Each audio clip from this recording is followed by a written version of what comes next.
आप सभी भाई बहनों का आध्यात्मिक ज्ञानात्मक चैनल की संध्या बेला ज्ञान कक्षा में एक बार फिर स्वागत है। आज की चर्चा का विषय है कर्म। लेकिन दूसरी पंक्ति में हमने देखिए एक विशेष शब्द लिखा है, समाज में संदेश। देखिए इतनी साधारण सी बात तो हम सभी जानते हैं कि हम अपने मिले हुए जीवन में जैसे जैसे कर्म करते हैं वैसा वैसा आपका हमारा कर्माशय बनता है, और उस बने हुए कर्माशय का हमें एक समय विशेष के बाद फल मिलते हैं, अनुकूल प्रतिकूल परिस्थितियां मिलती हैं। पुण्य कर्मों के हमें सुख मिलते हैं, यानी कि अनुकूल परिस्थितियां मिलती हैं। जब जब हम पाप कर्म करते हैं तो हमें भविष्य में हमें भी फिर उसके दुख रूपी फल भोगने पड़ते हैं, यानी कि प्रतिकूल परिस्थितियों में रहते हुए पीड़ा सहन करनी पड़ती है। ये तो देखिए कर्मफल सिद्धांत की एक साधारण बात है। लेकिन आज हमने चर्चा में क्या लिखा है कि कर्म के साथ समाज में एक संदेश। इसका अभिप्राय क्या है, समाज का अभिप्राय क्या है कि यहाँ आप भी रहते हो, अन्य मनुष्य भी रहते हैं, यानी विभिन्न प्रकार के लोगों का जो उठना बैठना है, यानी कि विभिन्न स्थितियों में अन्य लोगों को आपके हमारे किए गए कर्मों से एक संदेश जाता है, एक प्रेरणा मिलती है। अब यदि मनुष्य अपने मिले हुए जीवन में पाप कर्म अधिक करता है, तब ऐसी स्थितियों में देखिए उसका केवल पाप कर्मों का कर्माशय ही नहीं बनता, बल्कि समाज में भी एक गलत संदेश जाता है। उस गलत संदेश से जिन जिन मनुष्यों में भी करने की फिर वो गलत प्रेरणा मिलती है, और वो मनुष्य जब अपने मिले हुए जीवन में पाप कर्म करने लगते हैं तो उन किए गए पाप कर्मों का, जो कि उसने स्वयं तो किए नहीं, अन्य मनुष्यों ने किए, तब ऐसी स्थिति में अन्य मनुष्यों द्वारा किए गए पाप कर्मों का भी कुछ अंश आपको हमें एक बोनस के रूप में मिलता है। इसलिए हम सभी भाई बहनों को अपने मिले हुए जीवन में सदा ही पुण्य कर्म करने चाहिए, या विशेष प्रकार के पुण्य कर्म करने चाहिए। पुण्य कर्म का अभिप्राय होता है कि जब हम धर्मानुसार रजोगुण में रहते हुए अन्य मनुष्यों को, अन्य जीवों को किसी भी प्रकार का कोई कष्ट नहीं देते, पीड़ा नहीं देते, यानी कि शास्त्रों में जो विहित कर्म कहे गए उन्हीं कर्मों को हम करते हैं और अपने लिए सुख को सुनिश्चित कर लेते हैं। ये बिल्कुल ही साधारण पुण्य कर्म माने जाते हैं। इनकी शास्त्रों में भी कोई विशेष प्रशंसा नहीं की गई। प्रशंसा किनकी की गई? जब मनुष्य विशेष प्रकार के पुण्य कर्म करता है, यानी कि सात्विक पुण्य कर्म करता है। जब हम सत्वगुण में स्थित हो जाते हैं, हम परोपकार के कार्य करते हैं, पेड़ पौधों को जल देते हैं, पक्षियों को, चींटियों को हम भोजन देते हैं, पशुओं को हम कुछ चारा देते हैं, गरीब मनुष्यों की हम सहायता करते हैं, हम धर्म के प्रचार के लिए समय भी लगाते हैं, धन भी खर्च करते हैं।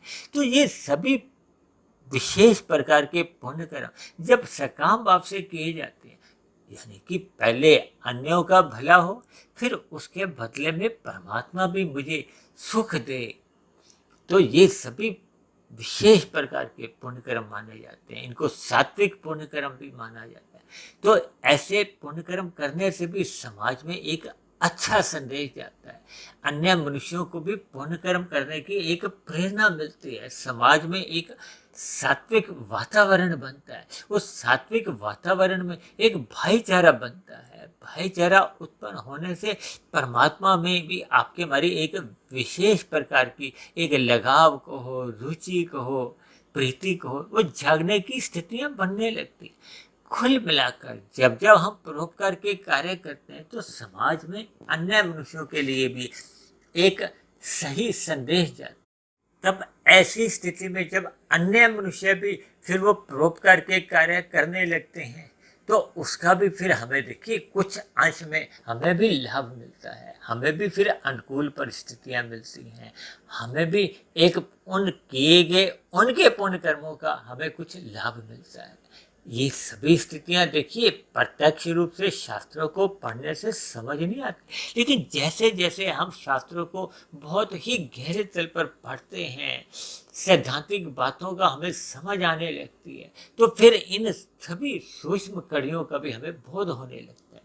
इसलिए हम सभी भाई बहनों को अपनी दिनचर्या कहो, अपना व्यवहार कहो, अपने कर्म कहो, उसमें यथासंभव एक निगरानी रखनी चाहिए, सावधानी बरतनी चाहिए। देखिए आज समाज में विभिन्न फिल्मी जगत के जो हस्तियां हैं वो कोई गलत विज्ञापन कर जाते हैं, जिससे युवा वर्ग में एक गलत संदेश जाता है, क्योंकि एक साधारण युवा वर्ग के लोग उन फिल्मी हस्तियों से प्रभावित होते हैं, उनके जैसे वो भी कर्म करते हैं, भले ही वो किस दिशा में कर रहे हैं इसका उनको बोध नहीं रहता। तब ऐसी स्थितियों में जब नए युवा वर्ग में भटकाव आ जाता है, उनके द्वारा पाप कर्म होने लगते हैं, तब ऐसी स्थितियों में भी उन फिल्मी हस्तियों के बीच कर्माशय में देखिए पाप कर्मों का कर्माशय बढ़ने लगता है। कुछ वर्ष पहले देखिए लोग अपने शरीर के कुछ अंगों पर कुछ डिजाइन बनाकर समाज में कुछ संदेश देते थे। आज लोगों के बालों में विभिन्न प्रकार की स्थितियां देखने को मिलती है। आज समाज में लोगों का पहनावा भी बिगड़ता जाता है। कुछ लोग तो देखिए फटे पुराने कपड़े पहनने आरंभ कर दिए हैं, और कुछ ऐसी स्थितियों में देखिए इतने बड़े बड़े वस्त्र पहने होते हैं कि सड़कों पर भी वो देखिए वो वस्त्र एक लगते हुए जाते हैं। देखिए इन सभी बातों को आपने एक सकारात्मक रूप से इस पर चिंतन करना है, ताकि हम सभी भाई बहनों को प्रकृति द्वारा मिले हुए जितने भी जो पदार्थ हैं उनका हमें सदुपयोग भी करना है। उन पदार्थों का उपयोग करते हुए भोगों से बचना है।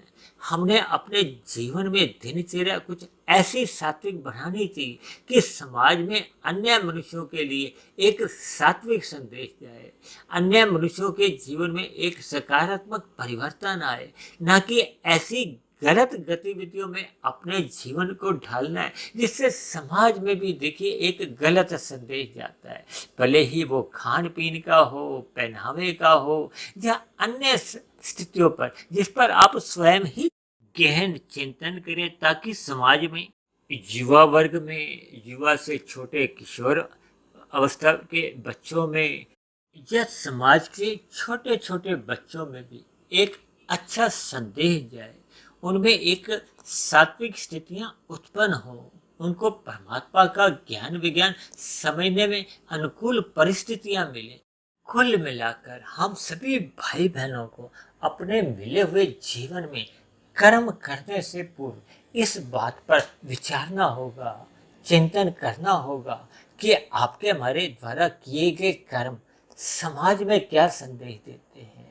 शास्त्रों के अनुसार तो आपका हमारा देखिए किए गए कर्म का एक कर्माशय बनता ही है, लेकिन हम जब इस स्थिति पर भी विचार करेंगे कि आपके हमारे द्वारा होने वाले कर्म, चाहे वो पाप कर्म है चाहे वो पुण्य कर्म है, वो देखिए समाज में हम सही संदेश देने के लिए पाप कर्मों से बचें, ताकि समाज में पुण्य कर्मों की ही एक सात्विक स्थितियां बनने लगे, समाज में सतोगुणी वातावरण का विस्तार हो, क्योंकि सतोगुणी वातावरण में ही हम सभी भाई बहनों का आने वाला भविष्य एक सुरक्षित बना रहेगा। अन्यथा रजोगुणी या तमोगुणी स्थितियों में हम सभी का जीवन कष्टमय बनने लगेगा। इन सभी स्थितियों पर आप सकारात्मक चिंतन करें और अपने कर्मों को भी एक सकारात्मक दिशा दें, उनको एक सात्विक दिशा प्रदान करें, ताकि आपका हमारा स्वयं का भी भविष्य उज्जवल हो और आने वाली पीढ़ियों को भी एक अच्छा वातावरण मिले। इन्हीं शुभकामनाओं के साथ आज की चर्चा विशेष को यहीं विश्राम देते हैं। हो सकता है आज की चर्चा विशेष पर कुछ भाई बहनों को कुछ बुरा भी लगता हो, लेकिन देखिए परमात्मा की प्रेरणा से ब्रह्म मुहूर्त की परिस्थितियों में मुझे कुछ ऐसी बातें कभी कभी कहने पर मैं भी एक आध्यात्मिक दृष्टिकोण से विवश हो जाता हूँ, ताकि आने वाले समय में समाज में एक सात्विक स्थितियां बने, सभी भाई बहनों का जीवन ही सुखमय नहीं बीते, समाज में अन्य प्राणियों का भी जीवन अनुकूल परिस्थितियों में बीते, समाज में प्रकृति के वातावरण में अनुकूलताएं बनी रहे। इन्हीं शब्दों के साथ चर्चा विशेष को यही विश्राम देते हैं। कल सुबह फिर मिलते हैं ब्रह्म मुहूर्त उपदेश कक्षा में। तब तक अपने आध्यात्मिक मित्र सुधीर भाटिया फकीर को आप इजाजत दें। आप सभी भाई बहनों को बहुत बहुत शुभ रात्रि।